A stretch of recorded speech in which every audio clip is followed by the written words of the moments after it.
다시 한번 인사하겠습니다. 당신이 그루터기입니다. 복음을 위하여 남을 자, 남길 자가 여러분들이 분명히 될 줄로 믿습니다. 자, 오늘 제목이 너희 안에서 행하시는 이 그랬습니다. 우리 안에서 행하시는 이가 누굽니까?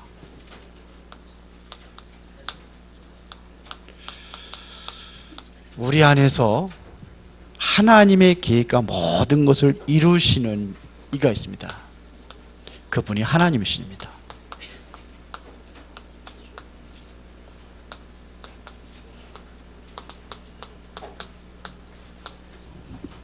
자, 그렇다고 한다면은 우리가 꼭 누려야 될 것이 있습니다. 그게 뭐냐? 삼절기입니다.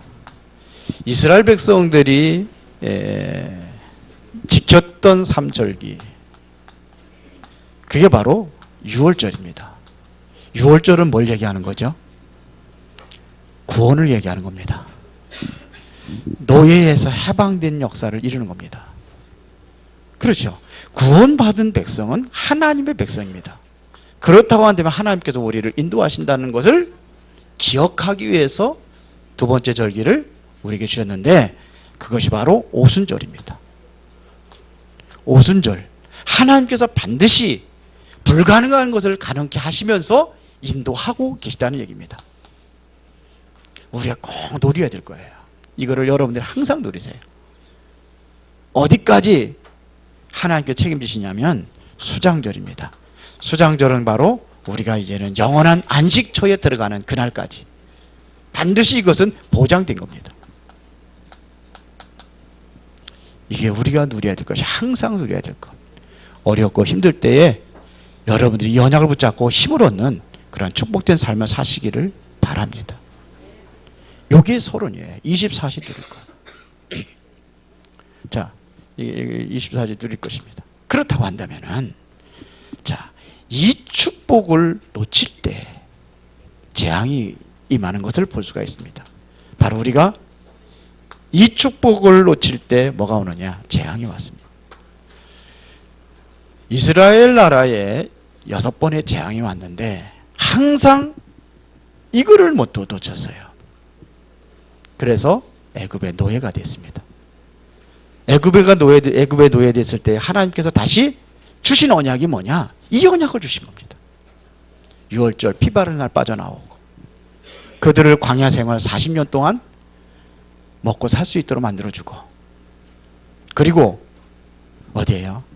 가나안 땅에 그 약속을 성취하신 분이 바로 하나님이십니다. 이걸 놓쳤을 때에 내 노예가 된 거, 회복할 때 회복이 되는 겁니다. 블레셋 군대에 블레셋 사람들에게 계속 침공을 당하고 어려움을 당하고, 사사시대가 바로 그 역사예요.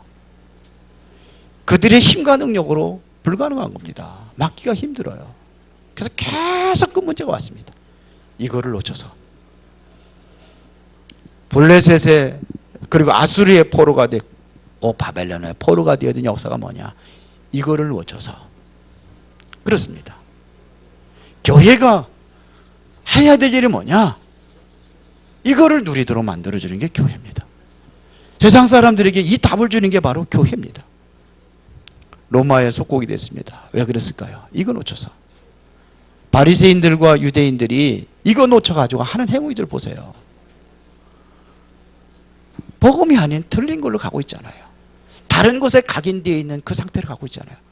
오늘 중직자 메시지에서 얘기를 했습니다만서도 뭐냐? 틀린 게 있어요.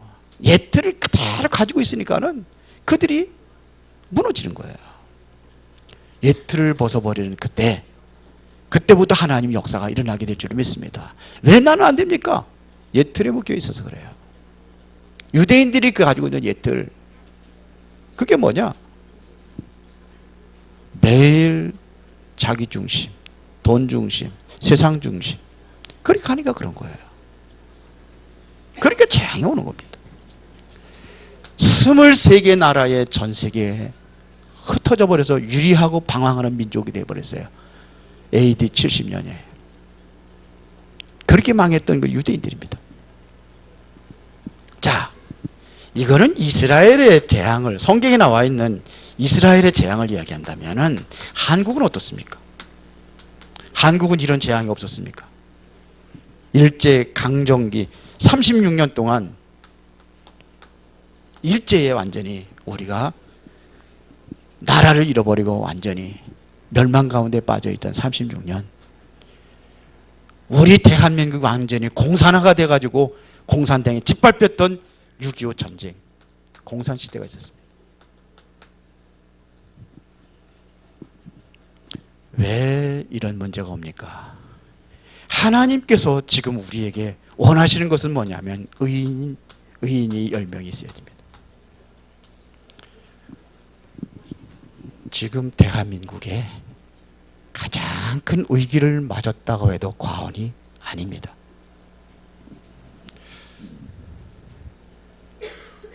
십 년 전에 돌아가신 김중곤 박사가 있어요. 이 사람이 CCC 젊은이 대학에서 복음운동을 한 사람인데 CCC의 창시자죠.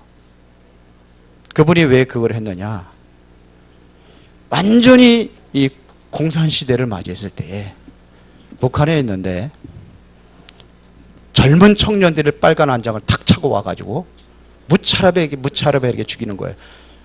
부모님들이 그 앞에 죽었어요. 본인도 맞아서 죽었는데 그래서 버려진 거예요. 근데 살아난 거예요. 살아나서 결국은 남한으로 도망을 와가지고, 그래서 이제 당신이 살았는데 젊었을 때 이게 잘못된 게 들어가니까 이렇게 되는구나. 그래서 복음운동을 시작을 했습니다. 그분이 마지막에 늙어서 세상을 떠나시기 전에 그분이 한 설교 내용이 있습니다. 그게 뭐냐면, 교회가 정신 차리지 못하면 앞으로 한국에 일어날 일들을 얘기를 했습니다.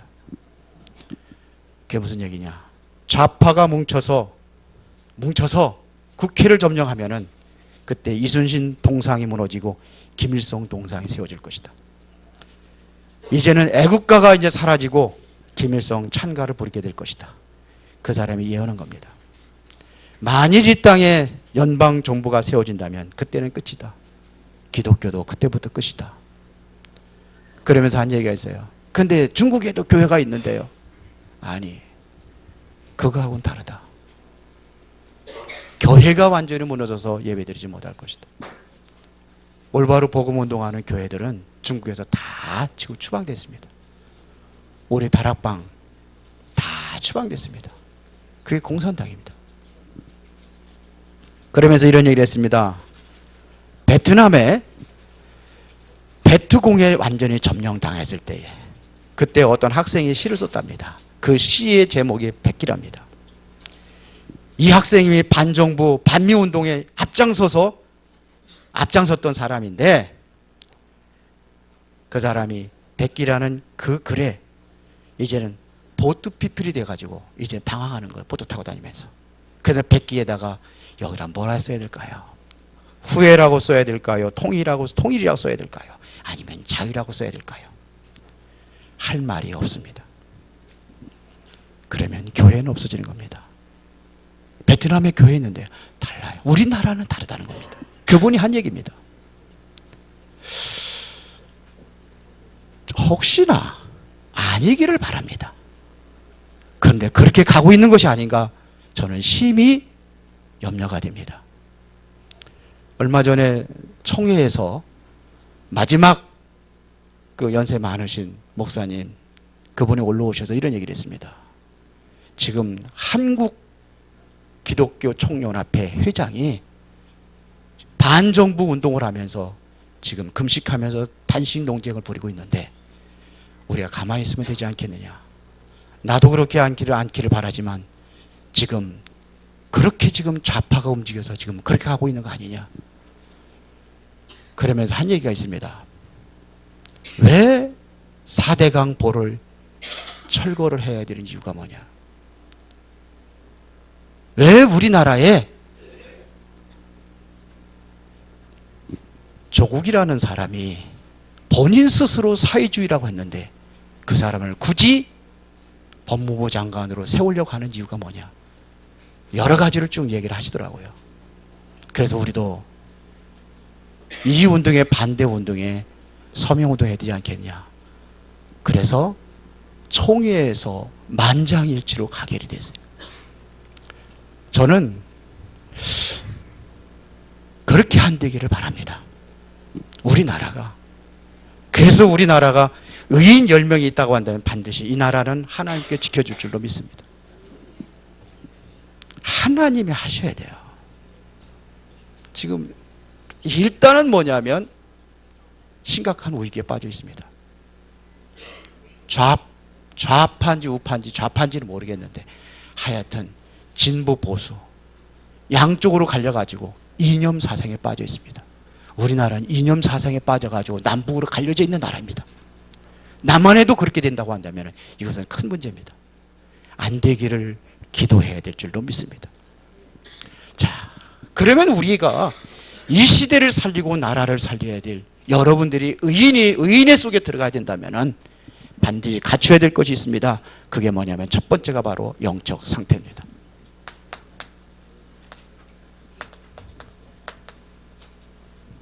영적인 상태.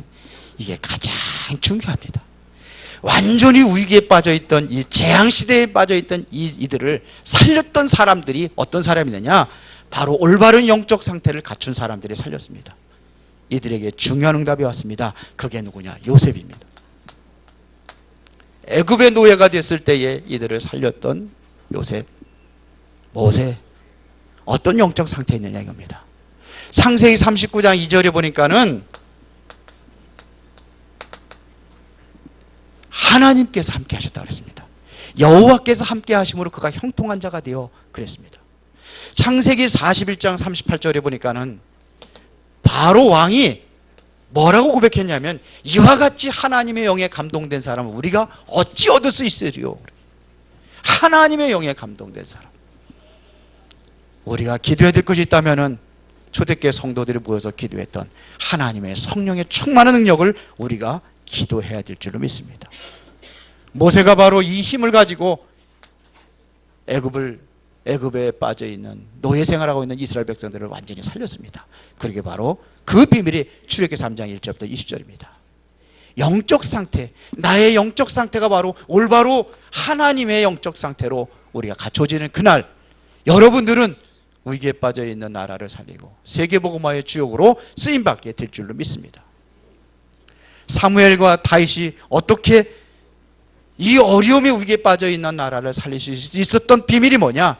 사무엘상 3장 19절입니다. 사무엘이 말 한마디가 땅에 떨어지지 않았다고 그랬어요. 이것이 바로 사무엘의 영적 상태입니다. 사무엘상 16장 13절에 다윗이 이스라엘 나라를 구하고 그렇잖아요. 이스라엘의 큰 위기에 빠졌어요. 그 나라를 구했던 사람이 다윗 아닙니까? 그렇죠? 블레셋의 사람들을 막았던 사람이 누굽니까? 다윗 아닙니까? 골리앗을 무너뜨리고 나라 위기를 살렸던 그 비밀이 뭐냐? 하나님의 영에 감동되었더라. 여호와의 영에 크게 감동되었다라 그랬어요. 그 능력입니다. 엘리야와 엘리사가 당시에 완전히 선지자들을 다 죽이고 이스라엘 나라의 멸망의 위기에 빠져 있을 때에 누굽니까? 하나님의 영에 감동된 갑절의 영감을 구했던 사람이 엘리사입니다. 엘리야의 그 능력, 나라를 건지고 나라를 바로 세울 수 있는 그 능력의 그 힘 내게도 필요합니다. 그래서요 엘리야와 엘리사 영적인 상태예요.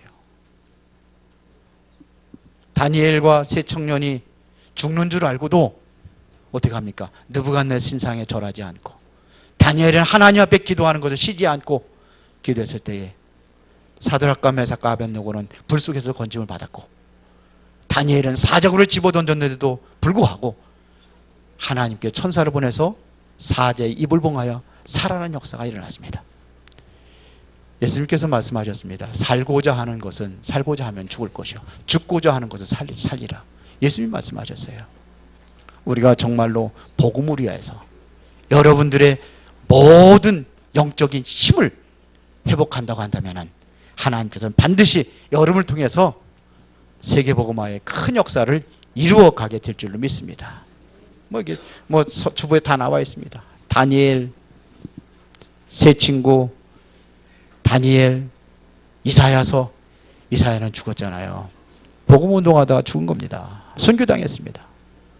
그런데 이사야가 남긴 소중한 말이 있습니다. 그게 뭐냐? 그루터기입니다. 밤나무, 상수리 나무가 뱀을 당하여도 그 그루터기는 남아있는 것 같이 다 멸망당해도 뭐는 남아있어요? 복음을 위하여서 일할 수 있는 사람들을 남기는 겁니다.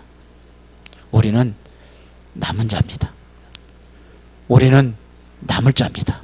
그리고 앞으로 렘넌트를 살리고 이 구루토기를 세워나갈 남길 자들로 하나님께서는 우리를 부르신 줄로 믿습니다. 이 운동이 어디서 있냐? 이사야를 통해서 일어난 거예요. 이사야가 정말 하나님 앞에 기도할 때에 그 능력을 힘입어가지고 하나님께서 보여주신 거거든요. 그걸 본 겁니다. 다 멸망당할 것이다. 지금 있는 것도 다 멸망당할 것이다. 그러나 그루터기는 남아있을 것이다. 에스더가 어느 정도였냐면 죽으면 죽으리라고 그랬잖아요. 이런 에스더를 하나님께서 쓰셨습니다. 오늘 저와 여러분들 하나님의 쓰임받기 위해서 정말로 기도해야 될 줄 믿습니다. 초대교회 성도들이 힘이 없고 연약하지만 그들이 붙잡은 언약이 있습니다. 그게 뭡니까? 갈보리산의 언약. 그렇죠. 감람산의 언약.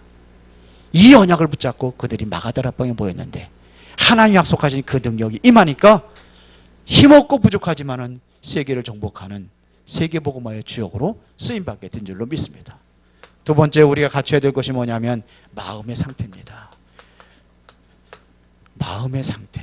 어떠한 마음의 상태를 가져야 되느냐, 이게 중요합니다. 오늘 바울의 마음은 어떤 마음이었습니까? 바울의 중심은 어떤 중심을 가지고 있었습니까?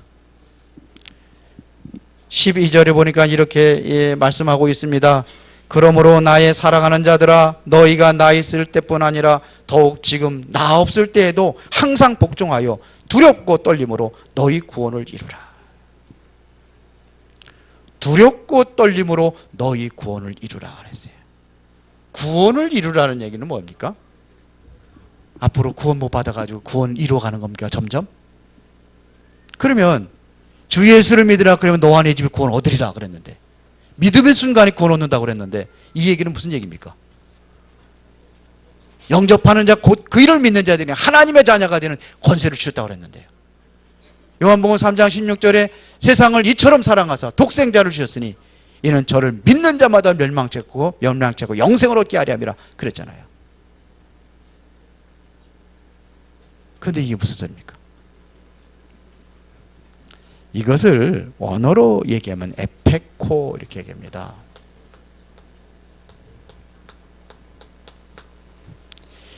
이것이 무슨 뜻이냐? 굳게 붙잡아라, 주목하라, 이런 얘기입니다. 다시 말하면 집중하라, 이겁니다. 우리가 집중해야 될 거 뭐겠습니까? 뭐에다 집중하겠습니까? 복음입니다.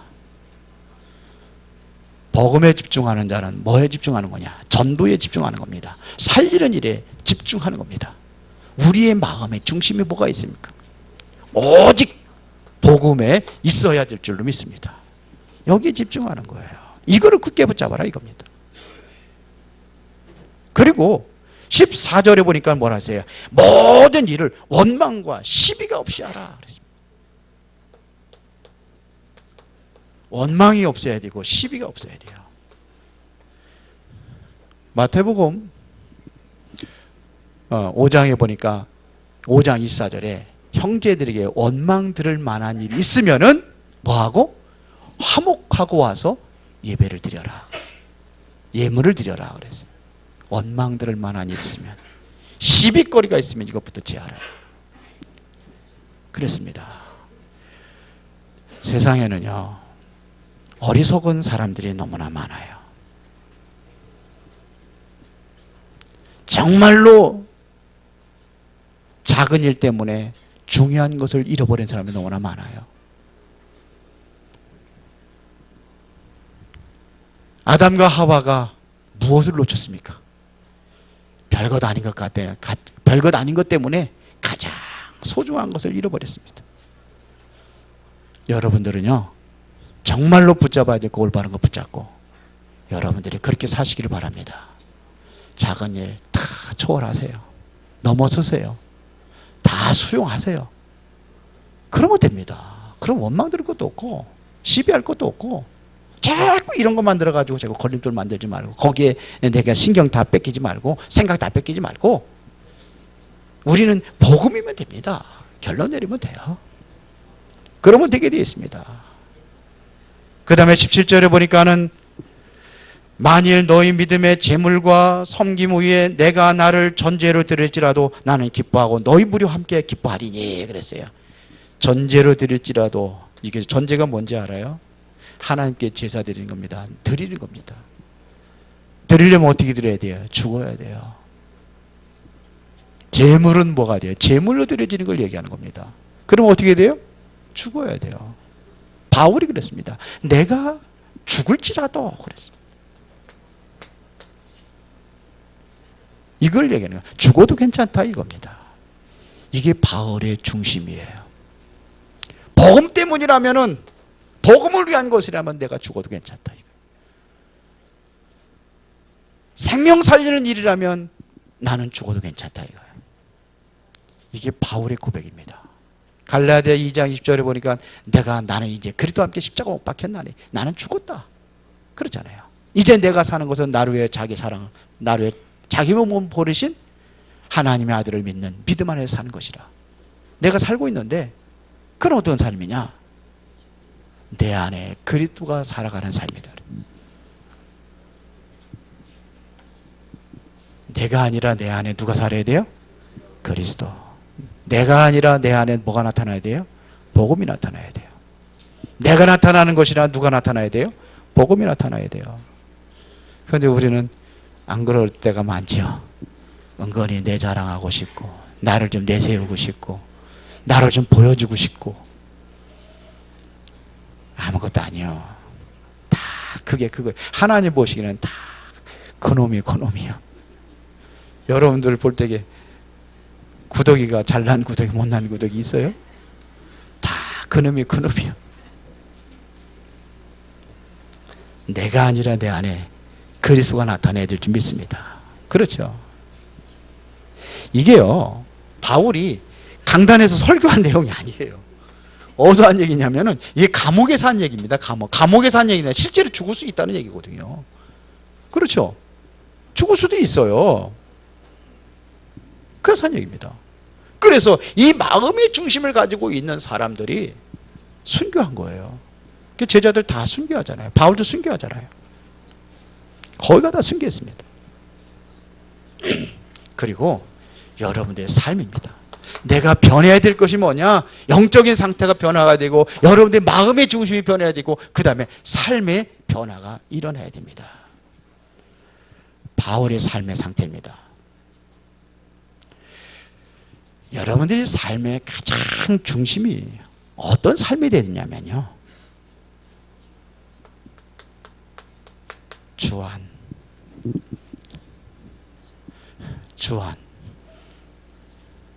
이주안이 아니고 주님 안에.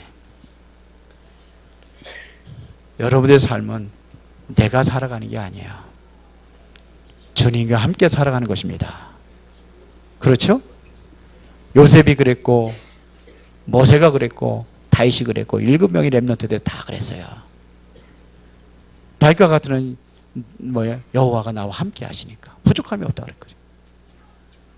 여호와가 나의 목자시니 내 부족함이 없다. 사망이 멈추면 골짜기를 다녀도 두려워하지 않는다. 왜? 주께서 나와 함께 하시니까. 주 안에 있으면 됩니다. 그러면 반드시 승리하게 되어 있습니다. 그러니까는 이거를 알고 있었기 때문에 이 감옥의 문제가 되지 않은 겁니다. 바울은 오히려 감옥에 있을 때 이때 여기 최고의 메시지가 여기서 다 나왔어요. 최고의 메시지가. 이번에 팔라완에 갔다 왔잖아요. 그래서 목회자들만 모여가지고 미션 홈을 한 적이 있어요. 그때는 우리 같이 갔던 분들, 우리 목사들만 모였기 때문에 모를 겁니다. 그때 제가 목회자들한테 한 얘기가 있어요. 뭐 긴 메시지는 아니지만, 짧은 메시지만으로도 한 얘기가 있어요. 여러분들의 목회관이 뭡니까? 여러분들의 목회관이 뭐냐 이거. 그래서 일일이 다 얘기할 수 없지만 성경에서 정말로 최고의 목회자가 누구겠냐? 그러면 바울 아니겠냐? 그럼 바울은 어떤 목회관을 가지고 있는지 한번 찾아봐라. 목회관이 없으면 흔들린다. 문제 오고 어려우면 흔들린다.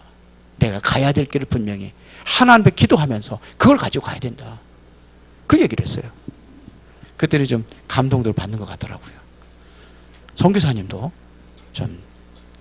그때 좀 그랬다고 얘기를 하더라고요. 바울은 자신의 목회관이 있었어요. 절대로 흔들리지 않았습니다. 뭐냐? 감옥에 계셔도 괜찮아요. 그는 항상 느끼는 것이 주와 함께야. 그렇거든요.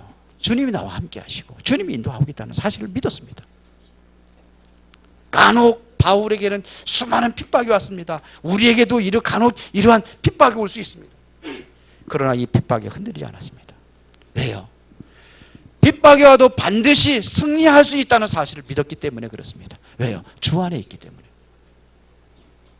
삶이 주님과 함께하는 삶이 돼야 돼요. 오늘 이 하루, 오늘 말씀 속에서 여러분들의 한 주간도 주 안에서의 삶이 이루어져야 될지 믿습니다. 내 삶이 아니라 주 안에서의 삶. 그런 하나의 역사하시게 되어 있습니다. 반드시 승리하게 되어 있습니다. 위기가 오고 문제가 올 때도 있습니다. 그러나 흔들리지 않습니다. 그죠? 이때 뭘 우리가 확인할 수 있느냐? 나의 영적 상태, 나의 마음의 상태, 이것이 나의 삶의 상태로 이것을 여러분들이 발견해야 됩니다. 그러면 틀림없이 승리할 수 있습니다. 세 가지 삶의 상태, 우리는 꼭 점검하시고 여러분들이 성공하는 그러한 신앙인이 되시기를 바랍니다. 자, 결론입니다. 그러면 어떻게 해야 되느냐? 13절로 결론을 내리겠습니다. 13절에 보니까 이렇게 기록하고 있습니다. 너희 안에서 행하시는 이는 하나님이시니 그랬어요. 우리 안에서 누가 행하셔요? 하나님이 행하시느니. 자기의 기쁘신 뜻을 위하여 너희에게 소원을 두고 행하게 하시나니 그랬어요. 우리 안에서 행하시는 이는 하나님이 행하십니다. 빌립보서 1장 6절에 보니까는 너희 안에 착한 일을 시작하신 이가 그리스도의 예수의 날까지 이루어 가신다고 되어 있어요. 누가 이루어 가십니까? 하나님이 이루어 가시는 거예요. 그분이 이루어 가시는 겁니다. 나의 마음에 뭘 두고? 소원을 두고 이루어 가십니다. 소원을 품고 하나님께서 이 일을 이루어 가시는 겁니다. 그러려면 우리가 항상 어디 앞에서 해야 되느냐? 코람데오라고 그러죠. 이게 무엇이냐? 하나님 앞에서. 우리는 모든 것을 어디 앞에서? 하나님 앞에서 하는 겁니다. 다윗이 그랬잖아요. 항상 하나님 앞에서. 압살롬이 반역을 해서 도망갈 때에 시므이가 막 저주를 하잖아요. 그때도 뭐냐? 그 소리를 옆에 있는 장관은 뭘로 했어요? 사람의 음성으로 들었어요. 그래 죽이겠다고 그러는 거예요. 사람의 음성으로 들으면 뭐냐면 내가 해결해야 돼요. 죽여야 돼요. 그런데 다윗은 어떻게 했습니까? 하나님 앞에서. 그래서 뭐라고 합니까? 아니다. 죽이지 마라. 하나님이 저를 통해 나를 저주하는 것이다. 그랬어요. 얼마나 멋있습니까? 그렇게 다윗이 큰 일을 할 수 있었던 거예요. 소견이 좋고 그러면 당장 가서 죽여라 그래야 되는데 아니었어요. 놔둬라. 어디 앞에 섰어요? 하나님 앞에. 시므이가 또 다윗이 이제 다시 이제 왕의 복귀를 하게 돌아올 때 또 쫓아와가지고 그러잖아요. 막 무릎 꿇고 막. 그럴 때도 뭐냐? 그걸 받아주는 거예요. 하나님 앞에서. 하나님은 우리와 함께 하십니다. 그것을 뭐라 그래요? 임마누엘이라고 하는 겁니다. 하나님은 우리와 함께 하십니다. 지금 우리와 함께 하십니다. 우리와 함께 하실 뿐만 아니라 아예 뭐냐? 내 안에, 내 속에 계신다고 성경은 말하고 있습니다. 너희 속에 계시겠습니다. 그랬습니다. 하나님이 우리 안에 거하시면은, 하나님께서 우리 속에 계시다고 한다면은 어떤 것도 문제가 될 수가 없습니다. 그래서 로마서 8장 31절부터 쭉 보면은 그런 거 아닙니까? 누가 우리를 그리스도의 사랑에서 끊으리요? 환난이나 곤고나 박해나 기근이나 적신이나 위험이나 칼이랴. 아무것도 우리를 그리스도의 사랑에서 끊을 수 없다는 얘기입니다. 그래서 38절에 내가 확신하노니 사망이나 생명이나 천사들이나 권세자들이나 현재일이나 장래일이나 능력이나 높음이나 깊음이나 다른 어떤 피조물이라도 우리를 우리 주 그리스도 예수 안에 있는 하나님의 사랑에서 끊을 수 없느니라. 하나님은 내 안에서 성령으로 지금도 역사하고 계신 줄 믿습니다. 그렇다면 아무도 뺏어갈 수 없는 겁니다. 우리가 회복해야 될 것이 있다고 한다면 이 기도의 응답을 회복하는 것입니다. 이것을 회복하는 가장 중요한 주간이 되기를 바랍니다. 그렇다고 한다면 낙심할 것도 없습니다. 하나님의 약속에 언약 속으로 들어가면은 하나님께서 여러분들에게 최고의 축복과 응답을 주실 줄로 믿습니다. 살아계신 아버지 하나님 감사합니다. 내 안에서 행하시는 하나님께 온전히 우리는 굴복하고 주님과 동행할 수 있는 영적인 상태와 마음의 상태, 삶의 상태를 바로 이해하고 이제 하나님 기준으로 하나님 앞에 서서 살아가기를 원합니다. 주께서 함께 하시고 지금도 역사하고 계심을 믿습니다. 한 주간도 승리하는 축복된 주간이 되게 하옵소서. 예수 그리스도 이름으로 기도드리옵나이다. 아멘.